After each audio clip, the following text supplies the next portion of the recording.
Տաշիր բարեգործական հիմնադրամը արյան քաղցկեղով տառապող երեխաների բուժման նպատակով կհատկացնի 55,000 ԱՄՆ դոլարին համարժեք դրամ։ Բարեգործական հիմնադրամի ներկայացուցիչ Մարիան Նաքաբաբյանը այսօր կայացած ասուլիսում հայտնեց, որ հիմնադրամը արյան քաղցկեղով տառապող երեխաներին աջակցելու համար որոշել է համագործակցել լեյկոզով հիվանդ երեխաների բուժման օժանդակությամբ զբաղվող «Օգնեմ և նվիրիր կյանք» հիմնադրամների հետ։ Մեզ ներկայացվել է «Օգնեմի» կողմից մի ցուցակ,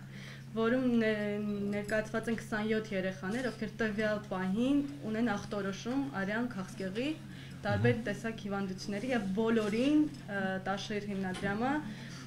հատկացնում է 2000-ական ԱՄՆ դոլարին համարժեք դրամ։ Ես ուզում եմ իմ ուրախությունը հայտնել այստեղ այսօրվա կապակցությամբ նորից շնորհակալ եմ Սամվել եւ Կարեն Կարապետյաններին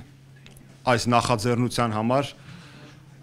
Տաշիր բարեգործական հիմնադրամին։ Հայաստանում արյան քաղցկեղով տառապող երեխաների թիվը տարեկան կտրվածքով հասնում է 40-ի։ Ուսումնասիրելով դաշտը, Տաշիր բարեգործական հիմնադրամը որոշում է կայացրել համագործակցել «Օգնեմ և նվիրիր կյանք» բարեգործական հիմնադրամների հետ, որոնք երեխաների բուժումն առավել արդյունավետ դարձնելու ուղղությամբ ունեն մշակած մեխանիզմ։ Ի դեպ, «Նվիրիր կյանք» բարեգործական հիմնադրամի հոգաբարձուների խորհրդի նախագահն է Հայաստանի Հանրապետության առաջին տիկին Ռիտա Սարգսյանը։ Հայաստանում շատ ողջունելի է, որ կա «Նվիրիր կյանք», «Օգնեմը», որոնք արդեն տարիներ շարունակ զբաղվում են